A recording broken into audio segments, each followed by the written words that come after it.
الشیطان الرجیم بسم اللہ الرحمن الرحیم اہم خیر ام قوم تبع، کیا یہ لوگ بہتر ہیں یا تبع کی قوم بہتر ہے؟ والذین من قبلہم، اور جو لوگ ان سے پہلے ہوئے، اہلکناہم،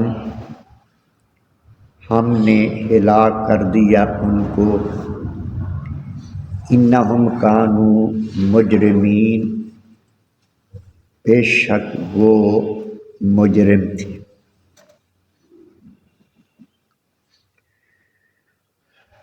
اہل مکہ کے حالات پر بات ہو رہی ہے۔ نبی کریم رؤوف الرحیم صلی اللہ علیہ وآلہ وسلم آپ کی مکے میں بعثت ہوئی اور یہاں آپ نے منصبی ذمہ داریوں کا آغاز فرمایا، یعنی لوگوں کو دعوت حق دی، لوگوں کی عقائد اور اعمال کی درستگی کے لیے آپ نے کام شروع کیا۔ لیکن اہل مکہ متکبر تھے، متعصب تھے، ان پر آپ کی بات کا اثر نہیں ہو رہا تھا، بڑے مغرور تھے، ان کو اپنے اوپر بڑا ناز تھا۔ اللہ تبارک و تعالی ارشاد فرما رہے ہیں کہ مال و دولت کے اعتبار سے یہ بہتر ہیں یا تبع کی قوم۔ یمن کا بادشاہ جو ہوتا تھا اس کو تبع کہا جاتا۔ یہ اصطلاحات ہیں مختلف ملکوں کی اپنی اپنی۔ ایران کے بادشاہ کو کسریٰ کہا جاتا تھا، جیسا کوئی بھی بادشاہ ہوتا تو اس کو کسریٰ، جیسے ہمارے ہاں وزیر اعظم چلتا ہے، کوئی بھی ہو وہ وزیر اعظم۔ اسی طرح کسی ملک کے بادشاہ کو خاقان کہا جاتا تھا، تو یہ یمن کا جو بادشاہ ہوتا اس کو تبع کہا جاتا۔ یہ لوگ بڑے خوشحال تھے، یہاں آبپاشی کا نظام بڑا درست تھا، اور جہاں آبپاشی کا نظام اچھا ہو وہاں ہر قسم کی فصلیں، باغات وغیرہ، یہ زراعت کا کام بڑا تھا۔ بنیاد جو ہوتی ہے نا کسی بھی ملک کی خوشحالی کی، وہ زراعت پر ہی ہوتی ہے۔ تاریخ بھی یہی بتاتی ہے، تفسیر بھی یہی بتاتی ہے کہ جو خوشحالی کا دار و مدار ہوتا ہے، جو بنیاد ہوتی ہے اسی پر ہی پھر یہ جب فصلیں اچھی ہوتی ہیں تو ان اناجوں پر، ان اجناس پر پھر آگے جو لوگ پرواز کرتے ہیں، کاروبار چمکتے ہیں، تو پھر خوشحالیاں بھی۔ تو یہ بڑے باغات ہیں ان کے۔ لیکن یہ اللہ تبارک و تعالیٰ ارشاد فرما رہا ہے کہ ہم نے ان کو ہلاک کر دیا۔ بڑے باغات تھے، بڑی فصلیں تھیں، بڑے پاشا تھا ان پہ، بڑے طاقتور تھے، لیکن اللہ پاک فرماتا ہے وہ نافرمان ہو گئے۔ جب وہ نافرمان ہوئے تو انہوں نے جرم کیے، اب ان کے جرموں کی پاداش میں ہم نے ان کو تباہ و برباد کر دیا۔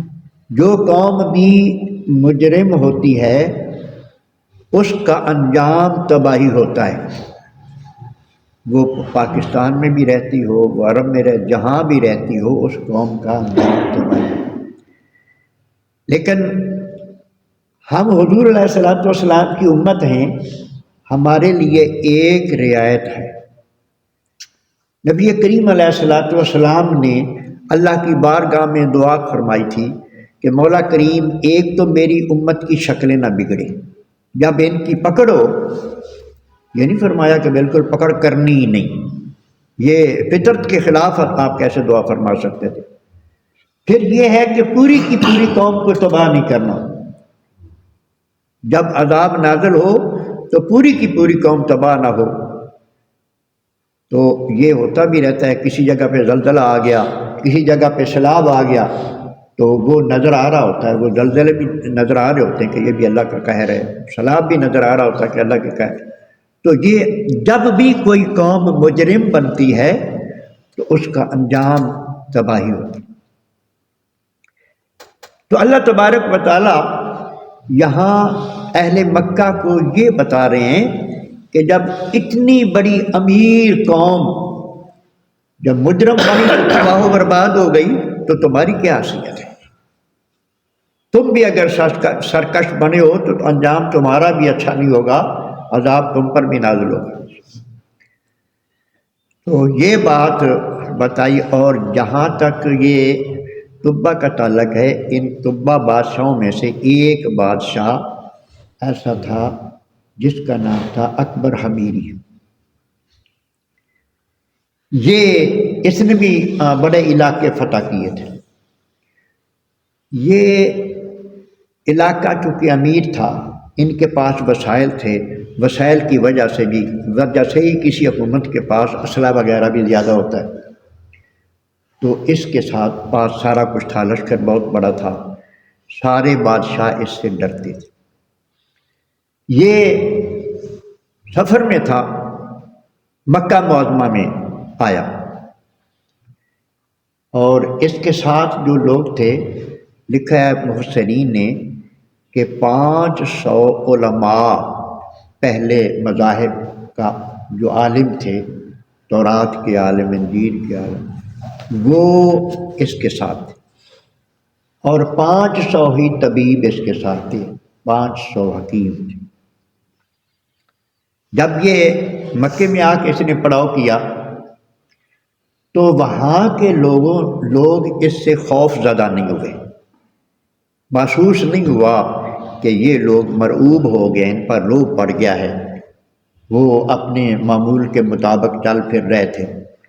اس نے پوچھا کہ میں بڑا متعجب ہوا ہوں، جہاں بھی جاتا ہوں تو لوگ خوف زدہ ہو جاتے ہیں، میرا روب ان پہ پڑ جاتا ہے، لیکن یہ لوگ ٹس سے مس نہیں ہوئے.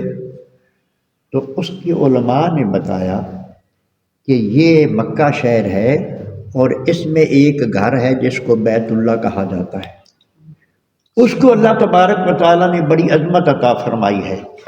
سال میں اس کا طواف کرنے کے لیے لوگ آتے ہیں، اتنا بڑا اجتماع ہوتا ہے کہ تیرے لشکر کی کوئی حیثیت نہیں ہوتی ان کے سامنے.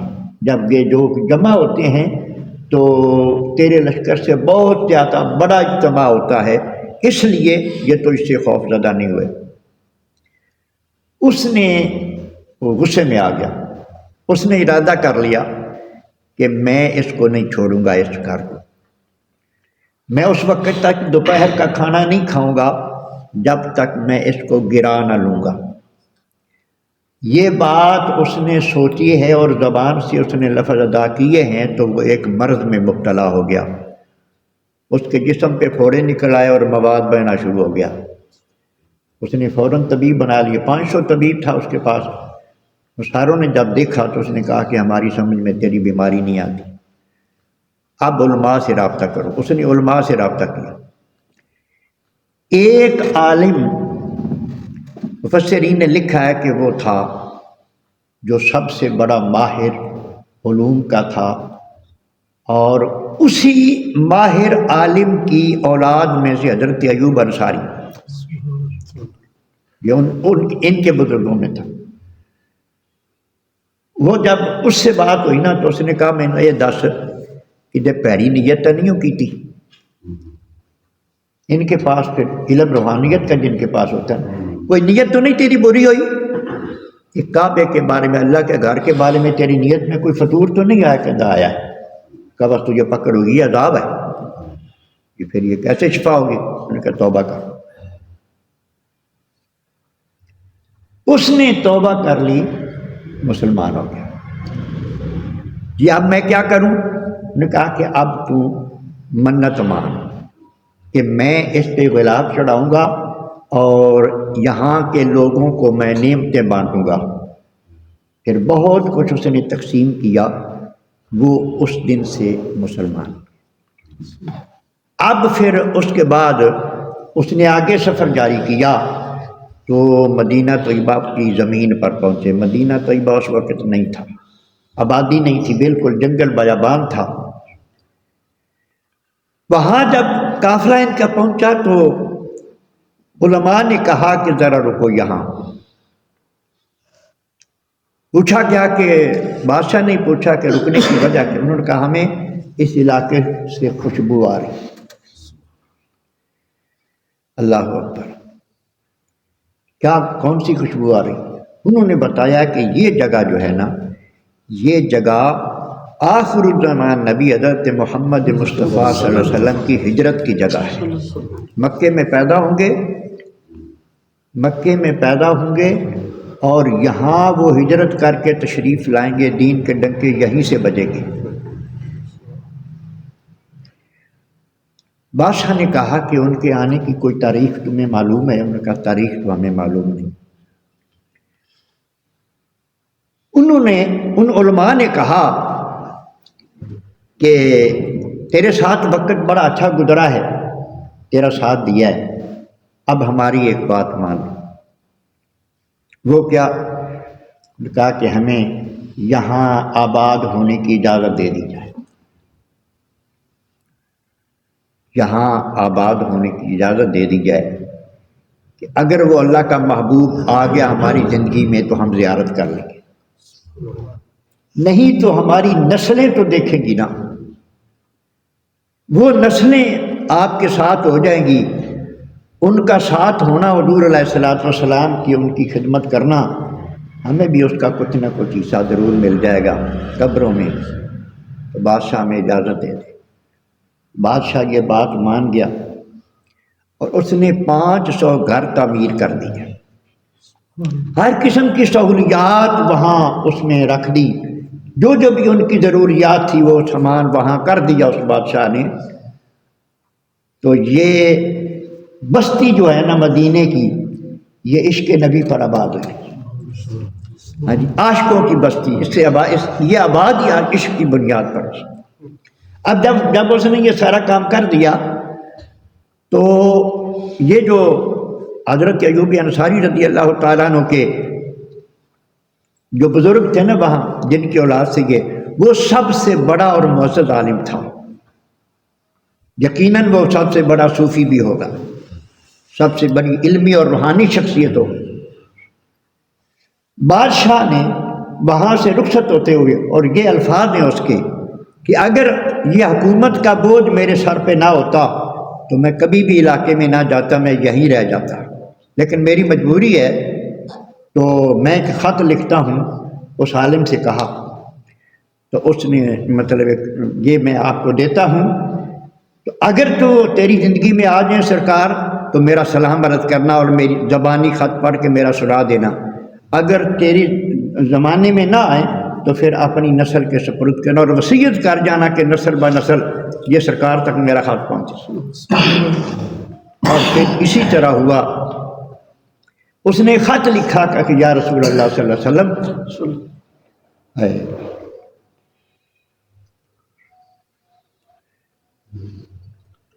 میں آپ کا امتی ہوں، میں آپ پر ایمان لاتا ہوں، اللہ کو وحدہ لا شریک مانتا ہوں اور آپ کو آخر الزمان نبی مانتا ہوں۔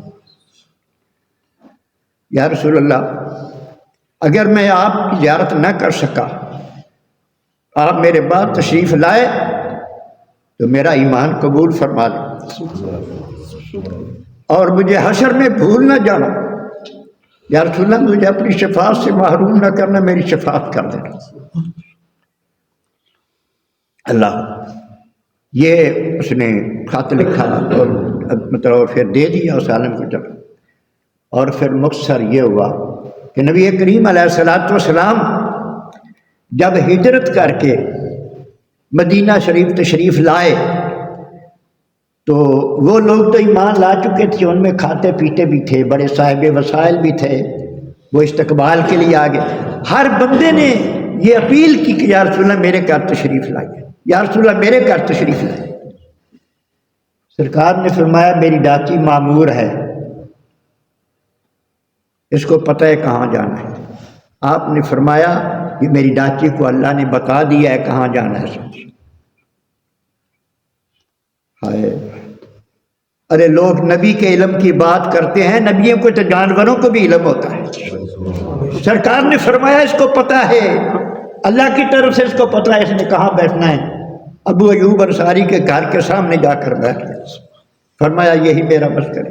ابو ایوب انصاری کے گھر جب جا کے بیٹھی تو ایک روایت میں یہ آتا ہے، ایک روایت میں یہ آتا ہے کہ ابو ایوب نے خط پیش کیا، ایک روایت میں یہ آتا ہے کہ سرکار نے خود فرمایا ابو ایوب وہ خط لا تیرے پاس کے خط، تو وہ خط حضور علیہ السلام نے پڑھا اور ارشاد فرمایا کہ میں اس کا ایمان قبول کرتا ہوں اور میں اس کے ساتھ وعدہ کرتا ہوں کہ میں اس کی حشر میں شفاعت کروں گا۔ اللہ تبارک و تعالی ہر مسلمان کے دل میں نبی کریم علیہ الصلوۃ والسلام کے عشق کی آگ لگا دے، سب سے زیادہ حضور کا عشق و محبت ہو اور آپ کی اتباع کی توفیق عطا فرمائے۔